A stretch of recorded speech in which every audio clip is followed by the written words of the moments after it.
नमस्कार प्रेक्षकांनो, ठरलं तर मग या मालिकेच्या येणाऱ्या भागामध्ये जबरदस्त असा ट्विस्ट येणार आहे। तर प्रेक्षकांनो, आपण बघितलं इथे सायलीच्या मनामध्ये जी खंत असते ती सायली रविराज काका आणि प्रतिमा यांना बोलावून दाखवते। तर इथे प्रिया ही रविराज काका आणि प्रतिमाची मुलगी आहे असं आता सगळ्यांनाच वाटतंय, कारण तसं तिने सगळ्यांना सांगितलंय, तसे पुरावे सादर केलेत। पण इथे आता त्यांची खरी मुलगी सायली आहे अजूनपर्यंत कुणालाही माहिती नाही आहे। म्हणूनच इथे सगळ्यांना असं वाटतंय, जर इथे प्रिया म्हणजे तन्वी ही जर रविराज काका आणि प्रतिमाची मुलगी आहे तर ती त्यांचा इतका अनादर का करते, स्वतःची मुलगी इतका आपल्या आईचा राग का करते, ही गोष्ट सुभेदार आणि किल्लेदार या दोन्ही कुटुंबाच्या काही पचनी पडत नाही आहे। इथे प्रिया उद्धटपणे सगळ्यांच्या समोर प्रतिमाचा अपमान करते। ती सगळ्यांसमोर म्हणते की तू माझी आई नाहीच आहेस, तू इथे माझी आई कमी, मला तू माझी वैरण जास्त वाटतेस। आणि इथे आता नवमीच्या पूजेला सुभेदार किल्लेदार एकत्र आलेले असतात, तेव्हा इथे सगळे सुभेदार किल्लेदारांच्या घरी इथे रविराज काकांच्या आणि प्रतिमाच्या विनंतीला मान देऊन आलेले असतात। पण इथे आल्यानंतर तर प्रिया सगळ्यांचा अपमान करते आणि ही गोष्ट प्रतिमाला आवडत नाही। पण इथे प्रतिमा तिला थांबवायला जाते तर प्रिया सगळ्यांच्या समोर आपल्या आईचाच अपमान करते आणि ही गोष्ट सायलीला आवडत नाही। तेव्हा सायली सगळ्यांच्या समोर प्रियाला माफी मागायला लावते, पण प्रिया काही माफी मागत नाही आणि ती आपल्या आईचा अपमान करते। त्यानंतर इथे सायलीचा अपमान करते आणि मग काय प्रेक्षकांनो, इथे आता प्रियाने प्रतिमाची थोबाडीत खाल्ल्यानंतर प्रिया तिथून निघून जाते। मात्र सायली म्हणते की प्रतिमा आत्या, किती बरं झालं असतं जर तुमच्यासारखे आई वडील मला मिळाले असते। ती आपल्या मनातली खंत इथे सगळ्यांच्या समोर व्यक्त करते। ती म्हणते की मी जर रविराज काका आणि तुमची मुलगी असते, मी जर तुमच्या पोटी जन्म घेतला असता तर किती बरं झालं असतं। आणि तेव्हा प्रेक्षकांनो, रविराज काका आणि इथे प्रतिमा आत्या दोघेजण एक निर्णय घेतात सायलीला दत्तक घेण्याचा। सायलीला ते दोघेजण दत्तक घेतात आणि आपल्या इथे प्रॉपर्टीची वारसदारसुद्धा करतात। संपूर्ण प्रॉपर्टी रविराज काका सायलीच्या नावाने करतात। आणि त्याचबरोबर प्रेक्षकांनो, एवढंच नाही तर इथे आता प्रियाला या गोष्टीचा राग आलेला असतो। संपूर्ण प्रॉपर्टी ह्या प्रियाने लुबाडण्याचा जो काही प्रयत्न केलेला असतो तो रविराज काकांनी तिचा प्रयत्न अगदी फ्लॉप करून टाकलेला असतो, कारण सगळी प्रॉपर्टी सायलीच्या नावाने केलेली असते। मग इथे प्रियाला इतका राग येतो की ती संपूर्ण राग आता रविराज काकांवरती काढते आणि रविराज काकांना जिन्यावरून धक्का देऊन त्यांना खाली पाडते। रविराज काका जिन्यावरून खाली पडतात, त्यांना हॉस्पिटलमध्ये ॲडमिट केलं जातं, कारण शेवटीला ते मरणाच्या दारामध्ये उभे राहिलेले असतात। तर इथे प्रियाने ज्या वडिलांनी आपल्याला जन्म दिला त्यांनासुद्धा जिन्यावरून ढकललं आणि हॉस्पिटलमध्ये पाठवलं आहे। आणि एका पित्याने ज्यांनी तिला लहानाचं मोठं केलं, डोक्यावरती छप्पर दिलं, त्या मधुभाऊंना तिने इथे कोर्ट केसमध्ये अडकवून त्यांना शेवटीला इथे मरणाच्या दारातच उभं केलेलं आहे। त्यानंतर प्रेक्षकांनो, इथे आता सायलीला या गोष्टीचा खूपच जास्त राग येतो आणि रविराज काकांच्या इथे अपघाताच्या मागे कुठे ना कुठेतरी प्रियाचा हात आहे हे सायलीला कळलेलं असतं आणि त्यामुळे सायलीने प्रियाचा आता सगळ्यांसमोर थोबाड फोडलेलं असतं आणि तिला तिच्या गुन्ह्याची शिक्षा दिलेली असते। तर प्रेक्षकांनो, येणाऱ्या भागामध्ये कशा पद्धतीने गोष्टी घडत जातात, उलगडत जातात, आपण सविस्तरपणे बघूया।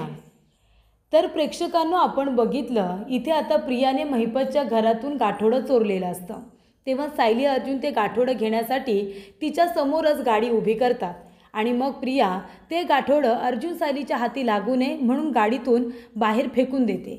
अर्जुनने ही गोष्ट नोटीस केलेली असते आणि तेव्हा इथे सायली जाते आणि प्रियाच्या गाडीमध्ये बसते आणि म्हणत असते की प्रिया, तू घरीच जातेस ना, मलासुद्धा प्रतिमा आत्यांना भेटायला यायचं आहे, चल मी सुद्धा तुझ्याबरोबर येते। इथे प्रिया तिला गाडीमधून उतर असं सांगते, पण सायली काही गाडीमधून उतरत नाही प्रेक्षकांनो, ती बसूनच राहते। अर्जुनसुद्धा संधीचा फायदा उचलत म्हणतो, माझी बायको किती हट्टी आहे तुला माहिती आहे ना तन्वी, अगं तू घरीच चालली आहेस ना, जा ना तिला घेऊन, माझंसुद्धा ऑफिसमध्ये काम आहे, मी निघतो। तेव्हा इथे प्रिया आता सायलीला घेऊन तिथून जाते, कारण तिला माहिती असतं की गाठोडं मी नंतर घेऊन जाईन, पण ह्या सायलीला इथून आधी घेऊन जाऊ दे। जर तिच्या इथे नजरेस पडलं ना की गाठोडं तिथे आहे तर मात्र ते गाठोडं ती घेतल्याशिवाय राहणार नाही आणि मग माझं पित्तळ उघडं पडेल. तेव्हा सगळ्यात आधी हिला घरी सोडते आणि मग ते गाठोडं घ्यायला परत येते असं प्रियाने ठरवलेलं असतं. पण ज्या क्षणी प्रिया तिथून निघते अर्जुन तिथे येतो आणि गाठोडं आपल्याबरोबर घेऊन जातो आणि सायलीला मेसेजसुद्धा करतो. त्यानंतर सगळे सुभेदार इथे रविराज काकांच्या विनंतीला मान देऊन नवमीच्या पूजेसाठी किल्लेदारांच्या दरवर्षीप्रमाणे घरी आलेले असतात. तेव्हा प्रियाला सायलीचा इतका राग आलेला असतो, तो सगळा राग ती इथे किल्लेदार आणि सुभेदार दोन्ही कुटुंबावरती काढते. सगळे सुभेदार तिथे रविराज काकांच्या विनंतीला मान देऊन नवमीच्या पूजेसाठी आलेले असतात. पण प्रियाचं वागणं इतकं विचित्र, ती कुणालाही न भेटता सरळ आपल्या रूममध्ये जात असते. तेव्हा प्रतिमा तिला फक्त एवढंच म्हणते की सगळ्यांना इथे भेट, ही तुझ्या सासरची मंडळी आहे. तेव्हा प्रिया उद्धटवाणी म्हणते की त्यांना आमंत्रण कुणी दिले? तुम्ही दिलेत ना, मग त्यांच्या पाहुणचाराची जबाबदारी तुमची आहे. त्यांची उडबस तुम्ही करा, मी नाही. मी चांगलंच यांना ओळखते, सासरच्या लोकांना. ही माझी सासरची लोकं ज्यांनी मला घरातून बाहेर काढलेलं आहे. तेव्हा प्रेक्षकांनो इथे आता सगळेजण तिच्याकडे आश्चर्याने बघत असतात की ही मुलगी इतकी उद्धट कशी. तेव्हा इथे सायली म्हणते, अगं प्रिया, बोलताना जरा तरी भान ठेव. तू तुझ्या आईजवळ बोलतेस ना, अगं नीट बोल त्यांच्याबरोबर. आईचा अपमान केलेला मी नाही सहन करणार. तेव्हा प्रेक्षकांनो प्रिया म्हणते, तू का आमच्यामध्ये बोलतेस गं? ती मला माझी आई वाटतच नाही. तुझ्यासारखी आई असण्यापेक्षा आई नसलेली बरी. तू आई कमी, वैरीण जास्त वाटतेस मला. असं जेव्हा प्रिया म्हणते तेव्हा सायलीला खूप राग येतो आणि सायली म्हणते, आत्ताच्या आत्ता प्रतिमा आत्यांची माफी माग. ती म्हणते, मी नाही मागणार माफी, कळलं ना. आणि इथे ती सायलीला म्हणते, तू काय गं, तू काय आईचं मला शिकवतेस? तुला फक्त देखावा करता येतो, गोड वागता येतं, म्हणून तर तुझ्या नशिबामध्ये आईच नाही आहे ना. तू तेव्हासुद्धा आईशिवाय वाढलीस आणि आतासुद्धा तू आईशिवायच राहतेस, कळते का तुला? तेव्हा इथे एका आईला राग येतो, प्रतिमाला राग येतो प्रेक्षकांनो, आणि ती जोरदार प्रियाच्या थोबाडीत देते. त्यानंतर इथे प्रियाचं थोबाड फोडल्यानंतर प्रतिमा म्हणते, तुझी हिंमत कशी झाली सायलीबरोबर असं बोलायची? तेव्हा प्रिया रागानेच आपल्या रूममध्ये जाते. तेव्हा प्रेक्षकांनो इथे सायली म्हणत असते की प्रतिमा आत्या, तुमच्यासारखे आई वडील खरंच मला असते तर. कधी कधी मला खंत वाटते की मी तुमच्या पोटी जन्म का नाही घेतला.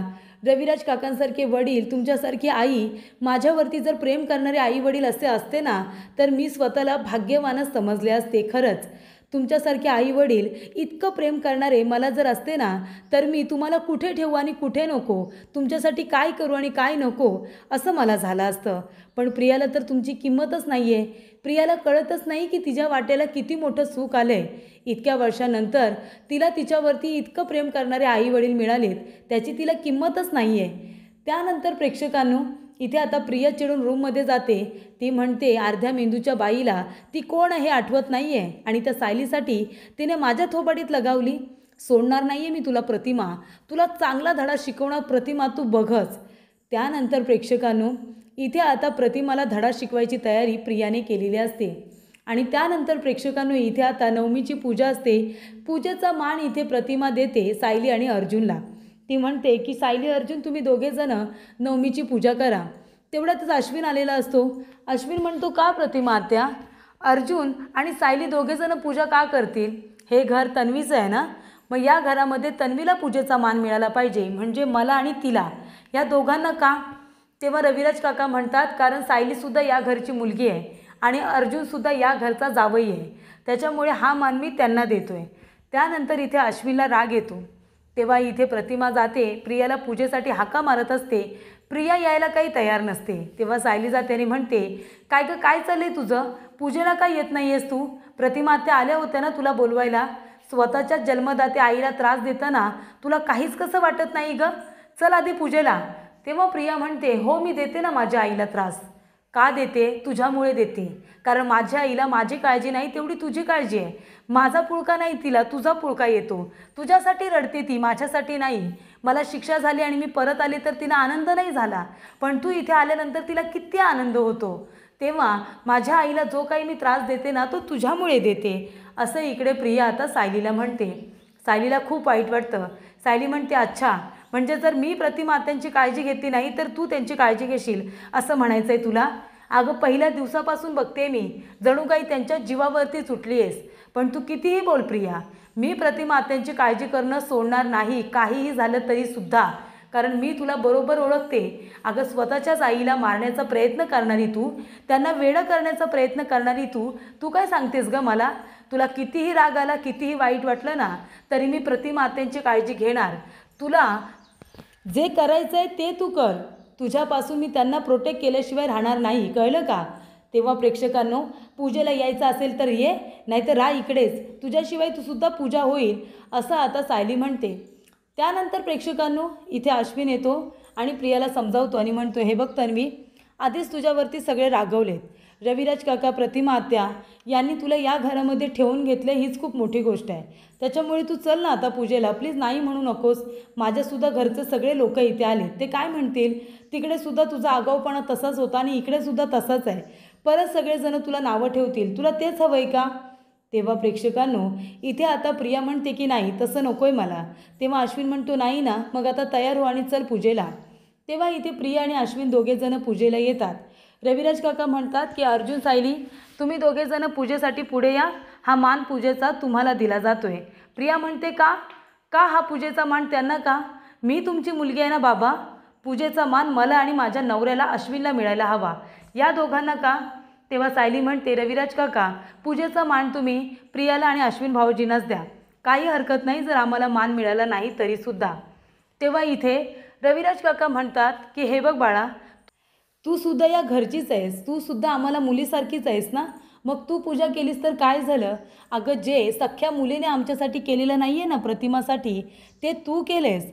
अगं, जेवढं तन्वीने केलेलं नाही आहे ना प्रतिमासाठी, तेवढं तू केलं आहेस बाळा. त्याच्यामुळे पूजेचा मान तुला दिला तर त्याच्यामध्ये काही चुकीचं आहे असं मला खरंच वाटत नाही. तेव्हा प्रेक्षकांनो, इकडे आता सायली म्हणत असते, मी तुम्हाला मुलीसारखीच आहे, ही माझ्यासाठी खूप मोठी गोष्ट आहे. पण तुम्ही आता पूजेचा मान इथे प्रिया आणि अश्विन भाऊजींनाच द्या. त्या गोष्टीवरून उगाच घरामध्ये वाद नको. तेव्हा प्रिया म्हणते, नाहीतर काय, मुली सारखी असणं आणि मुलगी असणं याच्यामध्ये फरक आहे बाबा. ही सायली, ही भिकारडी तुमची मुलगी. तेव्हा प्रेक्षकांनो, रविराज काका म्हणतात, बाद झालं तन्वी, तोंडातून एक शब्दसुद्धा काढू नकोस, कळलं ना? तू सायलीला भिकारडी म्हणतेस. अगं, आधी स्वतःकडे बघ, तू काय आहेस ते. तेव्हा रविराज काका म्हणतात, सायली, मगाशी तू एक खंत व्यक्त केली होतीस ना, ती खंत आता तुझ्या मनामध्ये ठेवू नकोस. मला माहिती नाही आहे बाळा, तुझे जन्मदाते कोण आहेत, पण ज्यांनी तुला लहानाचं मोठं केलं त्यांच्यासाठी, त्या वडिलांसाठी तू काय काय केलेस ना, हे मला बरोबर माहिती आहे. तू त्यांच्यासाठी एवढी मोठी गोष्ट करू शकतेस, तर मग तुझ्यासारखी मुलगी ही कुणाला नकोशी असेल सांग बरं. मी तुला आत्ताच्या आत्ता सगळ्यांच्या समोर सांगतो, प्रतिमा, तुला हा निर्णय मान्य असेलच. मी सगळ्यांच्या समोर एक महत्त्वाची अनाऊन्समेंट करतो आणि ती अशी आहे की सायलीचे आई वडील म्हणून आम्ही तिची जबाबदारी घेणार. सायलीला मी दत्तक घेणार आहे, ते सुद्धा अगदी सगळ्या कायदेशीर बाबी लक्षात ठेवून. मी आणि प्रतिमा, आम्ही तुला दोघेजणं दत्तक घेतोय, कळलं तुला? तू आजपासून आमची कायदेशीररित्या मुलगी आहेस. आमच्या प्रॉपर्टीसाठी वारसदार, आमच्या घरची वारसदार म्हणून तू आहेस, कळलं? मी इथे तुमच्या सगळ्यांसमोर अनाऊन्समेंट करतोय की सायली ही माझी आणि प्रतिमाचीच मुलगी आहे. आणि त्यामुळे आता उद्याच्या उद्या मी पेपर तयार करून त्याच्यावरती सह्या करतोय, त्याच्यावरती सायलीची सुद्धा सही होईल. आणि त्यानंतर मी माझ्या प्रॉपर्टीला वारसदार म्हणून इथे माझ्यानंतर, प्रतिमानंतर फक्त सायलीला लावणार आहे. ती असणार आहे किल्लेदारांच्या प्रॉपर्टीची एकुलती एक वारसदार. आता मी सगळ्यांच्या समोर हा निर्णय घेतला आहे आणि तो सगळ्यांना मान्य करावा लागेल. सायली, तुला मान्य आहे ना? तू होशील का आमची मुलगी? तेव्हा प्रेक्षकांनो, इथे सायली आता नाही म्हणत नाही, कारण रविराज काका आणि प्रतिमा खूपच मनापासून ही गोष्ट सगळ्यांच्या समोर बोलतात. तेव्हा प्रेक्षकांनो, इथे आता सायलीला खूपच जास्त आनंद होतो. प्रतिमा म्हणते, सायली, तू होशील का माझी मुलगी? तेव्हा अर्जुन त्यांच्या तोंडाकडे बघतच राहतो, कारण मधुभाऊंनी सांगितलेलं असतं की सायलीचे आईवडील जिवंत आहेत. पण इथे आता रविराज काकांनी सगळ्यांच्या समोर हा निर्णय घेतल्यानंतर अर्जुनसुद्धा गप्पच बसतो, कारण तो प्रतिमा आत्या आणि रविराज काकांच्या चेहऱ्यावरचा आनंद बघतो. जेव्हा ते सायलीला आपली मुलगी मानतात, त्यांच्या चेहऱ्यावरती एक वेगळाच ग्लो आलेला असतो. त्यानंतर प्रेक्षकांनो, नवमीची पूजा वगैरे होते आणि दुसऱ्याच दिवशी रविराज काका कामाला सुरुवात करतात. त्यांनी इथे आता दत्तक पेपर तयार केलेले असतात. सायलीला ते इथे सुभेदार किल्लेदार यांच्या संमतीने इथे सायलीला दत्तक घेण्याचा निर्णय घेतात आणि ते दत्तक घेतातसुद्धा. सायली आता कायदेशीररित्या त्यांची मुलगी झालेली असते. प्रतिमा, रविराज काका, सायली सगळेजण आता सही करतात. त्यानंतर त्यांनी इथे आता प्रॉपर्टीचे पेपर आणलेले असतात. रविराज काका आणि प्रतिमा नंतर प्रॉपर्टीला वारसदार म्हणून सायलीचं नाव लिहिलेलं असतं. तेव्हा प्रेक्षकांनो, इथे प्रियाला खूपच जास्त राग येतो की आता सायलीला त्यांनी मुलगी म्हणून स्वीकारले आणि त्याचबरोबर संपूर्ण प्रॉपर्टीसुद्धा तिच्याच नावाने केली. याचा अर्थ खरी प्रॉपर्टी ही त्यांच्या खऱ्या मुलीच्या नावाने व्हायची होती आणि ती झाली. तेव्हा प्रिया म्हणते शेवटीला जे सायलीच्या नशिबाचं होतं ते सायलीला मिळालंच. तेव्हा तिला इतका राग येतो की तो राग ती आता रविराज काकांवरती काढणार असते. ती म्हणते, ह्या अर्ध्या मेंदूच्या बाईला आता बाजूलाच राहू दे. मला आधी या किल्लेदाराचा काटा काढू दे. यानेच त्या सायलीचा मुलगी म्हणून स्वीकार केला आहे ना, आणि तिला इथे वारसदारसुद्धा बनवलं आहे. मी इतकी वर्ष जे काही प्रयत्न करते, एवढं प्लॅनिंग केलं, त्या महिपत नागराची धमकीसुद्धा मी खाते, त्यांचा मारसुद्धा मी खाल्ला आहे. या सगळ्या प्रॉपर्टीसाठी काय काय नाही केलं आहे मी, इतकी विचित्र वागले. आणि मग शेवटीला हे सगळं कुणाच्या घशात जाणार, तर त्या सायलीच्या. शक्यच नाही. आणि त्यानंतर प्रेक्षकांनो, इथे आता सायली खूपच जास्त आनंदात असते. इथे सुभेदार, किल्लेदार सगळेजण खुश असतात की त्यांच्या मनासारखी मुलगी त्यांना मिळालेली असते. पण प्रेक्षकांनो, प्रिया खुश नसते. प्रिया आता रविराज काकांवरती राग ठेवते आणि ज्या वेळेला इथे रविराज काका आता जिन्यावरून खाली उतरत असतात, तेव्हा प्रिया मागून येते आणि म्हणते की काय किल्लेदार, सगळी प्रॉपर्टी शेवटीला तुझ्या खऱ्या मुलीच्याच नावाने केलीस ना, पण सोडणार नाही आहे मी तुला आता शिक्षा मी देणारच. आणि प्रेक्षकांनो, इथे आता प्रिया रविराज काकांना जिन्यावरून धक्का देते आणि त्यांना खाली पाडते. तेव्हा इथे सगळेजण आता आरडाओरडा करतात. इथे आता ॲम्ब्युलन्सला बोलावली जाते. रविराज काकांना हॉस्पिटलमध्ये ॲडमिट केलं जातं. तेव्हा प्रेक्षकांनो, तिथे सगळे जमलेले असतात. सायली, प्रतिमा सगळेजण खूप रडत असतात. प्रियाच्या डोळ्याजवळ एक अश्रूसुद्धा नसतो. तेव्हा इथे आता सायलीला कळतं हे कारस्थान प्रियाचंच आहे. कारण का प्रेक्षकांनो, तर काल इथे सायलीच्या नावाने प्रॉपर्टी झाली आणि आज रविराज काका जिन्यावरून खाली कोसळतात. या सगळ्याच्या मागे प्रियाचा हात आहे, ही गोष्ट सायलीला कळते. आणि सायली सगळ्यांच्या समोर प्रियाच्या जोरदार थोबाडीत देते आणि तिला म्हणते, अगं तुझ्यामुळे इथे रविराज काका आहेत ना, ते हॉस्पिटलमध्ये आलेत. मला माहिती आहे ना, तूच त्यांना धक्का दिला असशील. आता ते शुद्धीवरती नाही आहेत, पण ते शुद्धीवरती आल्यानंतर सत्य काय आहे ना ते सांगतीलच. त्यांचा पाय घसरला की त्यांना कुणी धक्का दिला, ह्या सगळ्या गोष्टी समोर येतीलच. तेव्हा ती प्रियाच्या जोरदार कानाखाली देते आणि म्हणते, चुकीचं केलं आहेस तू. तुझ्यामुळे इथे मधुभाऊंनासुद्धा त्रासच झाला आणि तुझ्यामुळे इथे रविराज काकांनासुद्धा त्रासच झाला. पण जर आता रविराज काकांना काही झालं ना प्रिया, तर मी मात्र तुला सोडणार नाही. तुला तुझ्या गुन्ह्याची शिक्षा मिळवून देणारच, असं सायली आता म्हणत असते.